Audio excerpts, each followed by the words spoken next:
Olá, bom dia! O Sergipe Rural está no ar. Confira os destaques desta edição. Plano Safra 2018-2019 é lançado em Brasília com redução de taxa de juros e maior linha de crédito para o estado de Sergipe. Palma Mexicana. Cooperação técnica entre Endagro e Instituto Federal de Pernambuco implanta no Alto Sertão do estado áreas experimentais para a produção de forrageira resistente à praga da cochonilha do carmim. Balde cheio. Programa que estimula a produção leiteira e criação de gado em Sergipe começa a ser implantado em propriedades rurais de perímetro irrigado de Canindé de São Francisco, no Alto Sertão. Credenciado pelo Ministério da Agricultura, vamos mostrar o trabalho desenvolvido pelo Instituto Tecnológico de Pesquisas de Sergipe para verificar a qualidade dos fertilizantes vendidos no estado. E ainda tem o bate-papo da repórter Patrícia Dantas com o doutor em Engenharia Florestal Ivan Crespo. Ivan, que já confirmou presença como palestrante no 11º Congresso de Sistemas Agroflorestais, que vai ser realizado em Aracaju no mês de agosto. Essas são as nossas manchetes, então fique com a gente, porque o Sergipe Rural já está no ar.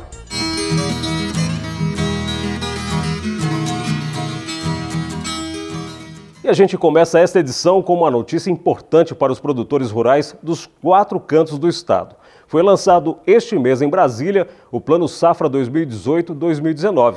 E a boa notícia é que o incentivo financeiro foi anunciado com juros mais baixos e maior crédito para Sergipe. Confira os detalhes da reportagem de Lícia Moura e Marcelo Lobo. Via videoconferência diretamente do Palácio do Planalto, foi lançado em todo o Brasil o Plano Safra 2018 e 2019. A abertura oficial ficou por conta do presidente nacional do Banco do Brasil, Paulo Caffarelli, que apresentou alguns dados do agronegócio e parabenizou produtores rurais. Uma coisa é certa, independente de tecnologia, de pesquisas e desenvolvimento, do crédito, nada seria possível se não fosse a capacidade do produtor brasileiro. Então, está de parabéns os produtores brasileiros que fizeram que o Brasil chegasse a esse ponto que nós chegamos aqui. O Banco do Brasil vai destinar 103 bilhões de reais para este Plano Safra. Desse montante, 11 bilhões e meio serão destinados para as empresas da cadeia do agronegócio e 91 bilhões e meio em crédito rural aos produtores e cooperativas. O produtor rural, ele tem o seu relacionamento com o banco, tem seu cadastro como produtor rural. Se tiver atualizado, se tiver com limite de crédito vigente, o que é que ele faz todo ano? Ele apresenta o projeto do que ele precisa para esse ano. Ele vai plantar uma determinada cultura. Ele vai apresentar o projeto de quanto ele precisa para custear essa cultura. De acordo com isso, o projeto dele é analisado, aprovado dentro da capacidade de pagamento dele e é aplicado as taxas de juros que são definidas no Plano Safra. Costumo dizer que todo o dinheiro que vem para a agricultura não é custeio, não é despesa, é investimento. Então a agricultura já deu mostra suficiente de que é uma atividade estratégica, importante para a economia do país. E isso vai trazer um novo alento, né, para o nosso agricultor, para o nosso produtor rural. No estado de Sergipe, o Banco do Brasil vai destinar 285 milhões de reais em recursos. No último Plano Safra, apenas 253 milhões foram liberados. São 32 milhões a mais para a safra deste ano. Desse total, 207 milhões serão destinados para os produtores da agricultura empresarial e empresas da cadeia do agronegócio. 78 milhões de reais será o crédito rural para produtores familiares e cooperativas. A importância de estar aqui nesse evento é vendo as formas que o produtor pode estar adquirindo crédito através do Plano Safra, do Banco do Brasil, para estar dinamizando essas ações junto a esse parceiro, o Sebrae e o Banco do Brasil. A FETASE, ela sempre acompanha os lançamentos para poder saber o valor estimado que está vindo para a agricultura familiar. Dentro dessa participação da FETASE é onde a gente também informa todos os sindicatos para poder estar informando os nossos agricultores e agricultoras do estado de Sergipe para saber o montante e qual foi o valor estimado para a agricultura familiar. É onde que todos os sindicatos também informam de que forma pode ser aplicado esse recurso para os agricultores estar fazendo seus projetos e levando ao banco para poder ser beneficiados. Para este ano, as taxas de juros do crédito rural para as linhas regras de custeio, investimento e comercialização da agricultura empresarial foi reduzida para 1,5 ponto percentual. Outra novidade é o benefício para a construção de armazéns com até 6 toneladas. Isso visa beneficiar principalmente produtores que precisam armazenar seu produto, mas não necessitam de uma estrutura tão grande. E aí esse pessoal vai ter uma linha específica com taxa de juros inclusive reduzida em relação às construções de armazéns maiores. E agora a gente muda de assunto para falar sobre o projeto que já é sucesso nas regiões sul e centro-sul do estado e que já começou a ser implantado no Alto Sertão, o balde cheio. O objetivo do programa é incentivar a criação de gado e produção de leite nos municípios. E lá em Canindé de São Francisco, a novidade foi muito bem aceita pelos produtores do perímetro irrigado Califórnia. Confira os detalhes na reportagem de Patrícia Dantas e Jorge Henrique. Aqui na propriedade de Everaldo, no perímetro irrigado Califórnia, parte da área está reservada para o programa Balde Cheio. São piquetes de 20 por 20 metros, onde o gado se alimenta. A irrigação aqui é para a pastagem usada para alimentar o pequeno lote de gado. Sugeriu que a gente podia criar umas vaquinhas de leite e autorizou uma área para a gente fazer esse plantio de capim. Eu fiz, graças a Deus, melhorou minha renda, melhorou minha dificuldade de trabalhar com os bichinhos, que eu sempre gostei de ter uma vaca, agora não tinha onde botar. E hoje a produção aumentou 100% e meu trabalho diminuiu 50% e está vivendo. Vai dar certo, apostei numa coisa que vai dar tudo certo. Quem quiser apostar, o produtor quiser apostar numa coisa correta e certa, aposte no balde cheio. O balde cheio consiste na criação de gado de leite em pequenos piquetes, onde estão plantados uma área de capim suficiente para que aquele rebanho se alimente durante um dia. No dia seguinte, os animais deixam aquele setor já pastado e seguem para o seguinte, em um ciclo que dura, a depender do projeto, cerca de 24 dias. É limitado a 10 animais por hectare, sendo cada hectare dividido de acordo com a variedade do capim, e para cada 24 vezes o animal sai do piquete. Ele vai passando em piquete por piquete, chegar no 24º dia, ele retorna no 25º para o primeiro onde ele começou, que é o estágio do capim chegar no ponto de o animal voltar a se alimentar. A propriedade de Everaldo é unidade demonstrativa para que outros micropecuaristas repliquem e organizem seus próprios piquetes, pastos e também melhorem seus rebanhos, através da observação e orientação da Coidro. A unidade demonstrativa do senhor Everaldo Mariano de Souza, que está 100% concluída, como vocês observam. O gado já está pastando, ele já demonstra uma satisfação muito boa. Como toda a cultura do capim precisa um manejo muito bom, principalmente sobre a fertilização e a irrigação. E o sistema de irrigação que ele usa aqui, por enquanto, é o sistema de irrigação por aspersão convencional. Mas o objetivo principal do projeto, pelo menos o que a gente observa e que a gente recomenda, teria que ser o sistema de irrigação subterrâneo. Até então, porque o gado não ia prejudicar o sistema de irrigação. Com relação à fertilidade do solo, a gente mandou fazer uma análise de solo em Aracaju, no ITPS, e toda a recomendação já foi passada para ele. Então o capim a gente trabalha ele como qualquer uma outra cultura, tanto com relação ao desenvolvimento vegetativo, com relação também ao manejo de solo e sua fertilidade. Além de diversificar a produção no perímetro irrigado, o programa Balde Cheio treina o irrigante para produzir pastagem em pequenas áreas, além de fortalecer a vocação dos produtores para o gado leiteiro. Você com seus bichinhos aqui dentro de um piquete desse, você trabalha menos. E se você tiver uma área grande, andando nos becos, tirando capim, que nem eu tirava nos terrenos dos outros para dar minhas vacas, aí eu ia morrer trabalhando, não ia? E agora, graças a Deus, estou trabalhando menos e a renda aumentou 100%. A seguir, a gente destaca o trabalho desenvolvido pelo ITPS na verificação e controle de qualidade dos fertilizantes comercializados no estado. E ainda, nossos repórteres foram ao Alto Sertão para conhecer as unidades de demonstração implantadas pela Indagro para a produção da palma mexicana. Não saia daí, o Sergipe Rural volta já.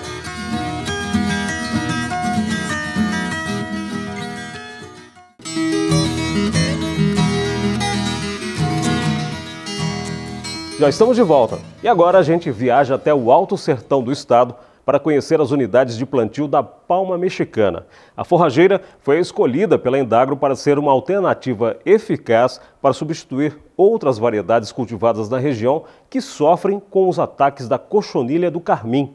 Veja. No meio do palmal de 1 ano e meio de idade de seu Gerivaldo tem palma miúda, verde e saudável. Mas nessa faixa aqui, plantada com palma gigante e redonda, o aspecto é esse. A cultura foi atacada pela cochonilha do carmim. Logo que percebeu o problema, Gerivaldo comunicou à Indagro. A palma toda pintada, eu pensei que ela podia até cair assim, se não perder a palma. Aí me passaram aqui uma opção de vez, me indicaram que essa doença é uma doença muito mal, tinha que acabar a palma, porque senão podia ter já nas outras, né? Aí eu comecei a distribuir a palma, botei o gado dentro da palma, a parte de umas 15 tertinhas, botei o gado para comer logo no verão. E esse restante estava até mais ou menos, agora começou agora, eu também já estou terminando, e acabar ela pronto. A cochonilha do carmim pode causar danos severos e irreversíveis a um plantio de palma forrageira. Muito agressiva, ela pode destruir a palma dentro de poucos meses. A praga recebe esse nome porque, se manipulada, solta esse óleo vermelho, cor carmim. A cochonilha do carmim, uma vez presente no vegetal, significa a morte do vegetal. Então, o produtor que tiver o seu palmal de palma gigante infectada pela cochonilha do carmim e não ministrar para o animal, ele perderá todo o palmal para a praga. Então, se ele pode ministrar para o animal, por que perder para a praga? E aí nós levamos a consciência do produtor de que forma ele tem que, na verdade, trabalhar para substituir o palmal sem causar danos maiores ao produtor. Porque no sertão nosso só tem vaca se tiver palma e só se tem leite se tiver vaca. Então, na verdade, se A é igual a B e B é igual a C, você só tem leite se tiver palma. A empresa de desenvolvimento agropecuário de Sergipe, a Indagro, buscou auxílio do Instituto Agronômico Pernambucano para conhecer variedades de palmas forrageiras resistentes à praga. Ainda em Pernambuco foi assinado um termo de cooperação técnica da Indagro com o IPA e doação por parte do Instituto Pernambucano de 25 mil raquetes da palma orelha de elefante mexicano. Instalamos aqui praticamente 4 unidades para multiplicação desse material e disseminação, porque a proporção que fosse sendo produzido, mais raquetes, mais palma, né, a gente vai multiplicar, vai disseminar isso junto com os produtores, principalmente aqui da região e do estado. As raquetes de palma gigante recebidas estão sendo utilizadas nas unidades de demonstração e multiplicação implantadas nos municípios de Canindé de São Francisco e Poço Redondo. Elas foram plantadas inteiras e assim, com corte no comprimento, para aumentar a produtividade da área. A diversificação da variedade de palma é fundamental para o controle da praga. Além de trazer essa palma de fora, que é resistente, né, comprovadamente, à cochonilha do carmim, a nossa ideia é que sirva de multiplicação e que repasse isso também para o produtor rural de Sergipe, tanto de Canindé como de Poço Redondo, que no nosso caso, em Poço Redondo, foi instalado na Serra da Guia, no território quilombola da Serra da Guia, que a gente está multiplicando lá também esse mesmo trabalho, para que a gente possa, em muito breve, 2 anos talvez, começar a disseminar, a multiplicar essa palma com os produtores rurais.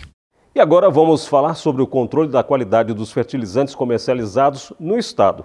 Credenciado pelo Ministério da Agricultura, o Instituto Tecnológico de Pesquisas de Sergipe, o ITPS, é considerado referência no trabalho para validar a composição dos produtos utilizados como adubo pelo homem do campo. Acompanhe. As chuvas já começaram e com elas a necessidade da preparação do solo para o plantio. Nessa fase, o uso de fertilizantes é quase obrigatório. Mas será que o fertilizante que você usa tem realmente todos os nutrientes que estão descritos na embalagem? Como todo produto a ser analisado, o fertilizante entra no ITPS através do Serviço de Atendimento ao Cliente, o SAC. A amostra chega em grãos, como é normalmente vendido. O Laboratório de Ensaios Inorgânicos do ITPS é quem analisa os fertilizantes oriundos das empresas em Sergipe. Tanto para abertura como para a manutenção das atividades, as empresas devem adotar um controle de qualidade, que pode ser feito em laboratório próprio ou naqueles credenciados ao MAPA. Nosso laboratório trabalha em parceria com o Ministério da Agricultura e Abastecimento, o MAPA. Então, todos os nossos ensaios são feitos de acordo com os métodos e metodologia do Ministério da Agricultura. Então, seguimos fielmente isso. E nós participamos também do programa de interlaboratorial. Esse programa interlaboratorial dá garantia que nossos ensaios são feitos de acordo com as metodologias. É feito através da instituição renomada no Brasil, a ANDA, que é a Associação Nacional de Adubos, Produtores de Adubos, né, que anualmente seguimos as metodologias e anualmente recebemos o selo de garantia de que nossos ensaios estão de acordo com as normas técnicas. No laboratório, o produto é moído até ficar em forma de pó. Depois é pesado e dissolvido em água ou até em ácidos, a depender do produto. E novamente pesado. A solução também é filtrada para separar a parte solúvel. Uma amostra é separada para os testes.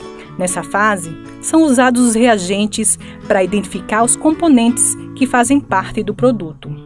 Nós vamos identificar todos os elementos que estão ali presentes no fertilizantes. Os macronutrientes, que é o nitrogênio, que é o fósforo, que é o potássio, elementos essenciais para o desenvolvimento da planta, da cultura. E nós também temos os micronutrientes, que seria o cálcio, o magnésio, o boro, o enxofre, cobalto, todos os elementos presentes. E também se esse fertilizante contém ou não metais pesados. Nós vamos identificar o mercúrio, o arsênio, o cromo, se está presente ou não no fertilizante. As mudanças de cor identificam e quantificam os elementos químicos da amostra. Tudo seguindo os procedimentos do Ministério da Agricultura e Pecuária e Abastecimento. O valor dos testes são subsidiados e variam de R$10 a R$20. Nós somos um órgão estadual, como tal, nossos ensaios é subsidiado pelo governo do estado. Então são ensaios baratos. O produtor pode vir trazer seu fertilizante e nós analisaremos, sem problema nenhum. Sabendo que a principal característica de um fertilizante são os macronutrientes, nitrogênio, fósforo e potássio. Aliado a isso, a análise do fertilizante, o produtor também pode fazer uma análise do solo, que aí, junto com a análise do solo, nós podemos identificar exatamente a necessidade que ele vai ter, que a planta vai ter para o desenvolvimento, um bom desenvolvimento da agricultura. O procedimento é importante para que as empresas atestem a qualidade do seu produto, especialmente a quantidade de cada elemento químico presente. O objetivo é saber se aquilo que está descrito na embalagem de fato corresponde à realidade. Essa análise serve para identificar e quantificar os elementos que estão ali presentes. Então, se nós compramos um fertilizante, por exemplo, 10, 15, 20, é um fertilizante que tem 10% de nitrogênio, 15% de fósforo e 20% de potássio. Então, vai dar garantia ao produtor que aquele fertilizante realmente tem essa concentração. Fertilizante bom, bem feito, quer dizer produção boa. Exatamente. Fertilizante bom, bem feito e produção boa. Vai garantir uma boa alimentação para a planta. A boa alimentação, a planta vai crescer saudável e produzir para fazer a alegria do produtor. Para contratar o serviço de análise do ITPS, as empresas ou agricultores devem entrar em contato pelo telefone 3179-8087. Outra opção é de forma presencial na sede da instituição, que fica na rua Campo do Brito, 371, no bairro São José, na zona sul da capital. Em instantes, no quadro Entrevista, a repórter Patrícia Dantas conversa com o doutor em Engenharia Florestal, Ivan Crespo, que já confirmou presença no 11º Congresso de Sistemas Agroflorestais, que vai ser realizado em Aracaju no mês de agosto. É depois do intervalo. A gente volta já.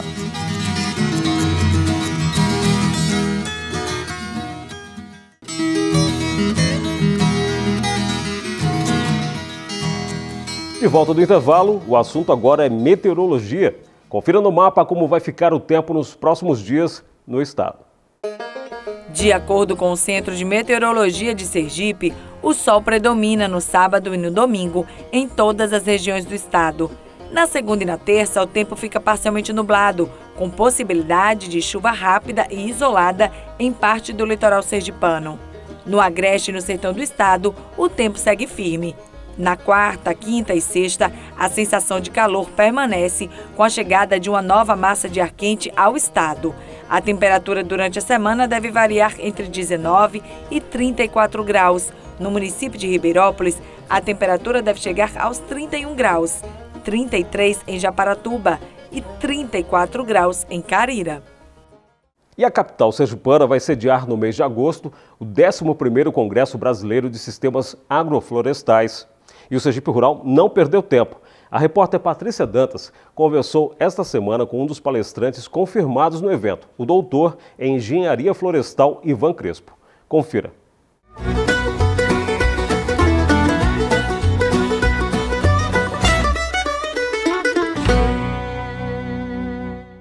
Sergipe vai sediar o 11º Congresso de Sistemas Agroflorestais.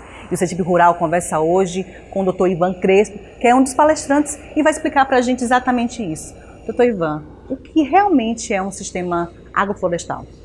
Bom, primeiro eu quero dizer da minha alegria por estar aqui em Sergipe, não é? Por estar em Aracaju, já dando início às conversas mais executivas, mais objetivas sobre a organização desse 11º Congresso Brasileiro de Sistemas Agroflorestais. O sistema agroflorestal é um sistema que nos últimos 35 anos, há 40 anos do Brasil, vem ganhando cada vez mais notoriedade.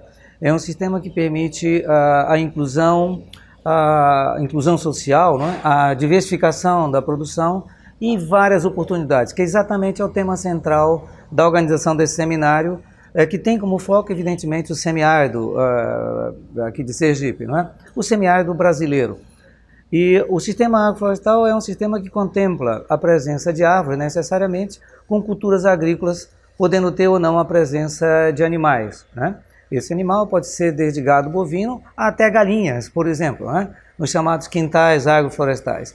Então, a área agroflorestal é uma área de grande flexibilidade e de enormes possibilidades de se combinar diferentes espécies dentro de uma mesma unidade de área. Quando a gente pensa em sistemas agroflorestais, a gente sempre pensa em floresta, alguma coisa muito densa. Como é que é possível aqui no Nordeste, principalmente no semiárido, a gente conseguir esse sistema? Árvores menores? Como é que acontece? Veja, primeiro há uma certa confusão quando se fala na questão agroflorestal, se confunde como sendo um sistema eminentemente ecológico do ponto de vista de preservar os valores ecológicos que tem numa floresta. Não é bem assim. O sistema florestal é essencialmente um sistema produtivo, quer dizer, é um sistema produtivo equilibrado, evidentemente, que tem toda uma conotação ambiental, mas também tem uma conotação econômica e não precisa ter essa densidade exatamente como tem uma floresta tropical úmida. Na realidade, se baseia no que existe numa floresta, que contempla várias espécies de diferentes tamanhos, para se fazer uma modalidade técnica. Voltado para o semiárido, obviamente, o que se tem que fazer é usar as espécies típicas, características locais, e dentro de uma amplitude que caracteriza também o semiárido, ou seja, um pouco mais aberto, né? Mas a ideia de se ter a presença de árvores, né? Nesse sistema, a ideia é ter sistemas de produção mais equilibrados, mais estáveis ecologicamente e, evidentemente, mais estáveis economicamente também. A gente fala também, quando a gente fala em floresta, pensa naqueles sistemas agro-silvopastoris, que a gente pensa logo em gado, mas combinar as árvores com o sistema agrícola e com árvores não é bem complicado? E é só com gado que é possível essa combinação? O mais importante dessa sua pergunta é que um dos sistemas agroflorestais mais conhecidos, especialmente nas zonas de cerrado, no semiárido, é o sistema que utiliza animais. E aí pode ser o gado bovino, como pode ser também o gado caprino, quer dizer, não só boi, né, ou vaca, como se tem comumente, mas são sistemas muito importantes. E realmente complicado mas existem técnicas já muito bem desenvolvidas que permitem os chamados sistemas silvipastoris de serem desenvolvidos, né? Isso pode ser manejado de forma rotacional, usando áreas distintas, e são sistemas que podem agregar bastante do ponto de vista da soberania alimentar para o produtor, não é?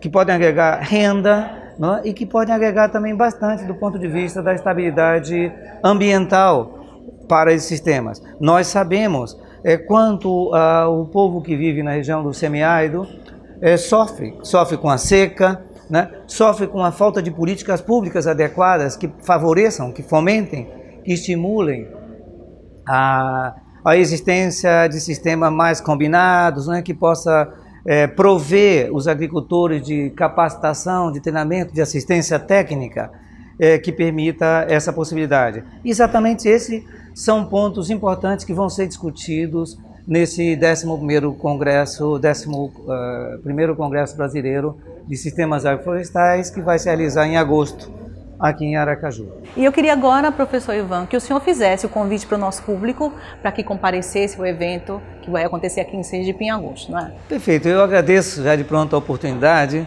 de estar falando aqui na televisão com vocês, para um público mais amplo e, claro, aproveito para estender esse convite para pesquisadores, professores, estudantes e principalmente para produtores que venham. Uma das características desses congressos que é o evento mais importante da América do Sul para a área agroflorestal, é o fórum mais importante da América do Sul e normalmente uma das características é a presença de produtores. E nesse evento específico de Aracaju, algumas tardes vão estar reservadas para mostrar exatamente experiências de produtores, não é? Casos de sucesso, casos exitosos que existem em Sergipe. Bom, o convite foi feito. Marcelo, é com você aí no estúdio. E o Sergipe Rural de hoje termina aqui, mas você pode ajudar na produção do próximo programa. É só enviar e-mail para sergiperural@perip.se.gov.br ou através do WhatsApp do programa. Anote aí o número 99894-6691. Obrigado por sua companhia e até o nosso próximo encontro.